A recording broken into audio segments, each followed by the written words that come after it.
ओम शांति।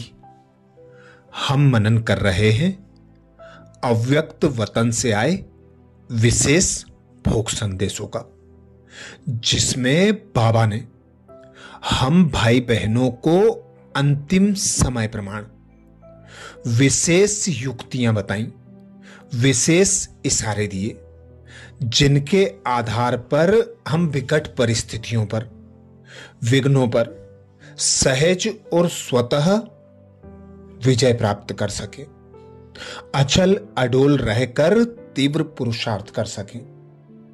तो आज विशेष संदेशी जी कहती, आज बाप दादा के पास अपनी मीठी दादी जी और सर्व साथियों की याद प्यार और समाचार लेते हुए वतन पहुंची।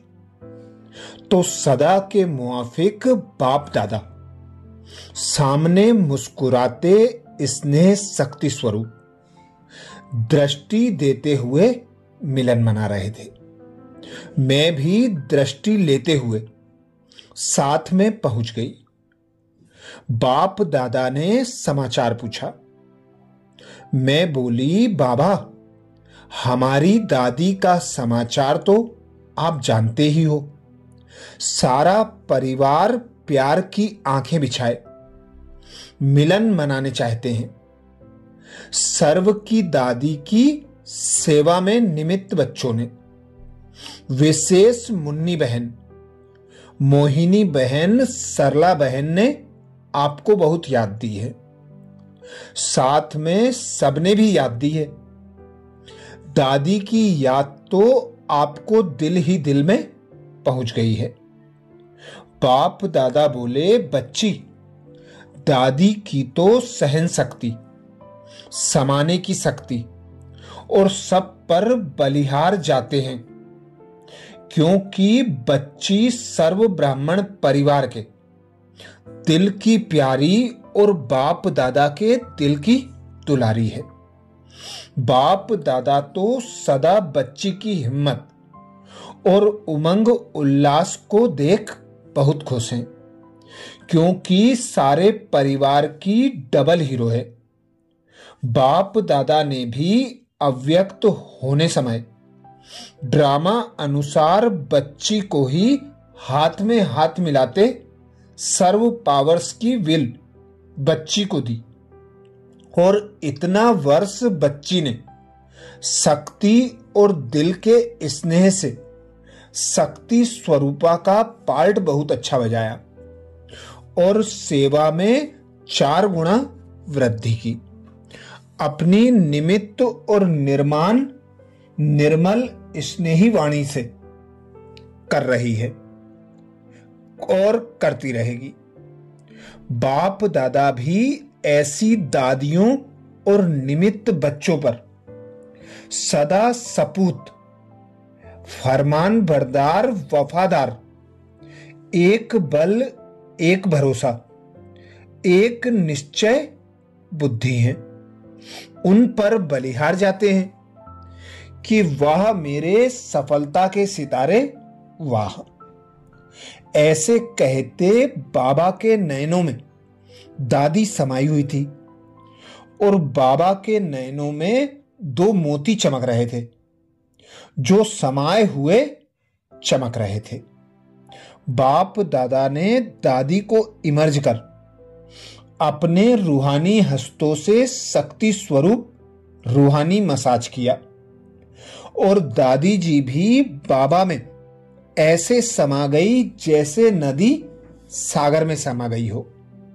हम तो साक्षी होकर बहुत स्नेही लीला देख रही थी और दिल गीत गा रहा था, वाह महान शक्ति रूपा हमारी दादी वाह। उसके बाद हमने बोला, बाबा दादी ने जो साकार रूप में सबकी पालना की है, उस पालना के कारण सब दादी के पास आना चाहते हैं। बाबा मुस्कुराते बोले, बच्ची तो सबकी होगी, लेकिन कहां कहां दिल को समाना भी पड़ता है। क्योंकि आज की दुनिया में हॉस्पिटल के नियम को भी निभाना आवश्यक है। यह भी ईश्वरीय मर्यादा की रॉयल्टी है। इसलिए अब समय है प्यार का रिटर्न, स्नेह सहयोग अपने योग के वाइब्रेशंस द्वारा दिल तक पहुंचाना। सब जगह हो भी रहा है और भी आगे करते रहें, इसमें ही फायदा है।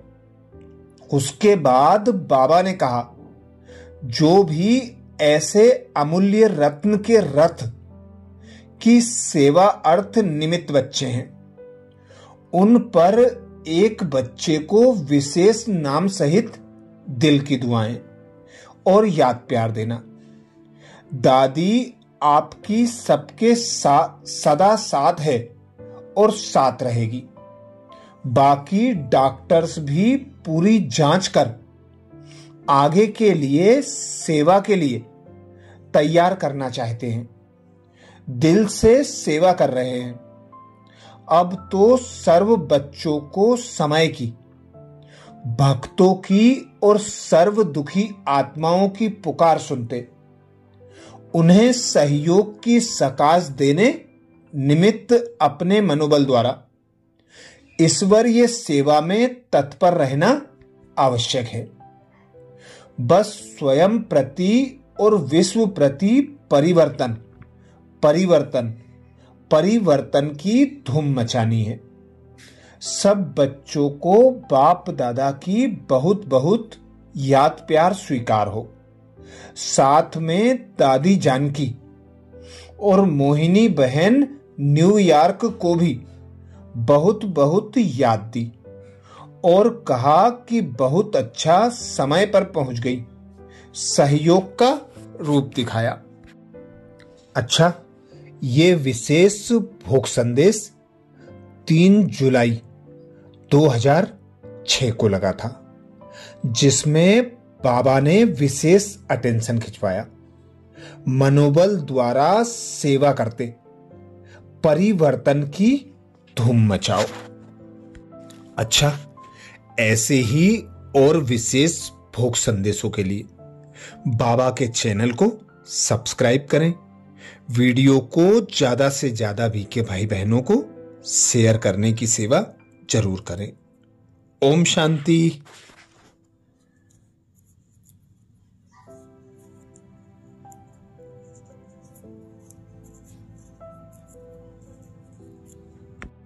संदेशी जी कहती, आज हम आप सबका याद प्यार ले करके वतन में गई। जाते ही क्या देखा, जैसे बाप दादा हजारों चंद्रमा की रोशनी से भी ज्यादा रोशनी में सम्मुख खड़े हैं। बाबा ने मुझे देखते ही कहा, आओ मेरे दिलाराम प्यारे बच्चे आओ। जैसे मैं आगे बढ़ती गई, बाबा ने अपनी बाहों में समा लिया। बाबा ने पूछा, बच्ची क्या समाचार लाई हो? मैंने कहा, बाबा आज तो बहुत बहुत मीठे लाडले बच्चों की याद प्यार लाई हूं। बाबा ने सबकी याद प्यार सुनकर जैसे नयनों में समा लिया और कहा, इतने बच्चे मधुबन में तो पहुंच नहीं सकते, इसलिए आज इन्हों को मैं वतन में बुला रहा हूं। ऐसे बाबा ने कहा और आप सभी आसपास के बच्चे वतन में पहुंचकर अर्ध चंद्रमा के रूप में 5-6 चक्कर में खड़े हो गए। ऐसे लग रहा था जैसे सभी बाबा के ही लव में लवलीन हो गए और कुछ भी याद नहीं है। बाबा बाबा और बाबा ऐसे लवलीन थे। फिर बाबा ने कहा, आज बाबा बच्चों को वतन की सैर कराएंगे। बाबा आगे चले और बाबा के पीछे सब चले। आगे चलकर बाबा एक लाइट की पहाड़ी के ऊपर खड़े हो गए। हम सभी पहाड़ी के ऊपर जैसे सागर के किनारे सफेद हंस होते हैं, ऐसे लाइट के चमकते हुए फरिश्ते नजर आ रहे थे।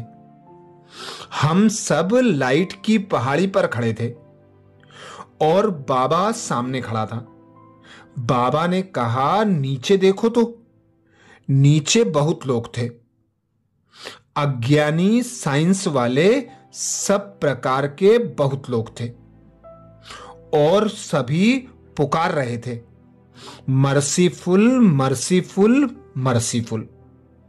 बाबा ने कहा, देखो वे पुकार रहे हैं कि हमारे ऊपर रहम करो। अभी आप सभी इन्हें लाइट की किरणें दो। सभी लाइट की किरणें देने लगे। ऐसा दृश्य लग रहा था जैसे सूर्य की किरणें चारों तरफ फैलती हैं। ऐसे हर एक के मस्तक से सूर्य के समान चारों ओर लाइट फैल रही थी। फिर बाबा ने कहा, अभी सिर्फ छोटी छोटी बातों में, पुराने स्वभाव संस्कार परिवर्तन करने में टाइम नहीं देना है। अभी यह जो थोड़ा सा समय बचा हुआ है, जो विशेष सेवा के लिए है। आप दाता के बच्चे हो। भगवान को दाता कहा जाता है, तो आपको भी बाप समान दाता बनकर सेवा करनी है। इसलिए जो भी कमियां हैं उन्हें यहां छोड़कर जाओ और सदा अपना यही स्वरूप देखो कि मस्तक से लाइट निकल रही है और सर्व आत्माओं तक पहुंच रही है। उसके बाद सबको दृष्टि देते बाबा बोले, अच्छा अभी चलो और सैर कराता हूं। इतने में बाबा और सभी बच्चे पहाड़ी के नीचे आए, जहां एक बहुत सुंदर बगीचा था। उसमें बहुत प्रकार के वृक्ष थे। वृक्षों में भिन्न भिन्न प्रकार के फल लगे हुए थे। बाबा ने कहा, अभी जो चाहिए वह खाओ। फलों का रस किसी का मीठा, किसी का खट्टा, किसी का नमकीन, सब प्रकार के स्वाद वाले फल थे। सब बहुत मजे से ग्रुप ग्रुप बना करके कोई किसी फल को, कोई किसी फल को खा रहे थे। फिर यह सीन पूरी हुई और शुरू में जैसे अर्ध चंद्रमा के मुआफिक सर्किल में खड़े थे, उसी रूप में खड़े हो गए। बाबा ने कहा, अभी क्या करोगे? कोई नई बात करो। सभी ने कहा, बाबा जो आप कहेंगे वो हम करेंगे। बाबा ने दो बातें बताई। एक, स्टॉप लगाने की ताकत जमा करो। दूसरा, शक्तियों का, गुण का, ज्ञान की पॉइंट का स्टॉक जमा करो। बाबा ने विशेष दो बातें बताई। एक, स्टॉप लगाने की ताकत जमा करो। दूसरा, शक्तियों का, गुणों का, ज्ञान की पॉइंट का स्टॉक जमा करो। स्टॉक माना जो कुछ हो चुका है उसको, स्टॉप माना जो कुछ हो चुका है उसको फुल स्टॉप, फौरन बिंदी लग जाए। ऐसे नहीं, बिंदी लगाने की कोशिश करो और वह क्वेश्चन मार्क्स हो जाए। सोचते हैं बिंदी लग जाए और लग जाता है क्वेश्चन मार्क। आश्चर्य की मात्रा नहीं, स्टॉप माना स्टॉप। फिर बाबा ने कहा कि ब्राजील के बच्चों से बाबा का विशेष प्यार है। क्यों क्यों विशेष प्यार है? तो बाबा ने सुनाया कि जिस समय ये बच्चे मुरली सुनते हैं वह बाबा की याद में बैठते हैं, तो ऐसे लगता है जैसे बहुत प्यासी आत्माएं होती हैं। ऐसे इनकी शक्ल होती है। इनका बाबा से विशेष प्यार है, इसलिए बाबा इन बच्चों को विशेष बात बता रहा है, क्योंकि जिससे बहुत प्यार होता है तो कान में बात सुनाई जाती है। बाबा कान में बात सुना रहा है कि बच्चे, लास्ट समय में सबका एक ही पेपर होगा, उसमें पास होने के लिए अभी से पुरुषार्थ करो, जो अंत में सब पास हो जाओ। इसके लिए सिर्फ सब बातों में स्टॉप अर्थात बिंदी लगाने का अभ्यास करो। जैसे पेंसिल पेपर रखो तो कितना समय लगता है, बिंदी लगने में रखा और बिंदी लगी। ऐसे बाबा कहता है कि अंत में कैसा भी नाजुक समय हो, लेकिन सब बातों में आप स्टॉप लगा देना। बात नहीं याद आए, बाबा बाबा बाबा और बाबा यही याद आए। फिर बाबा ने कहा कि आज जो भी बच्चे आए हैं और यह जो यज्ञ रचा है, इसमें जो भी कमियां हों उन्हें इस यज्ञ में डाल दो, इसमें फ्राक दिल बनो। फिर बाबा ने एक एक बच्चे को मीठे बच्चे, प्यारे बच्चे, लाडले बच्चे कहते वरदान दिया और हर एक को वरदानों का हाथ देते हमको इस साकार वतन में भेज दिया। अच्छा, ये विशेष भोग संदेश 2 जुलाई 2005 को लगा था, जिसमें बाबा ने विशेष इशारा दिया, छोटी छोटी बातों को स्टॉप लगाओ, आगे बढ़ो और बाप समान दाता बनो। ऐसे ही एक और विशेष भोग संदेश में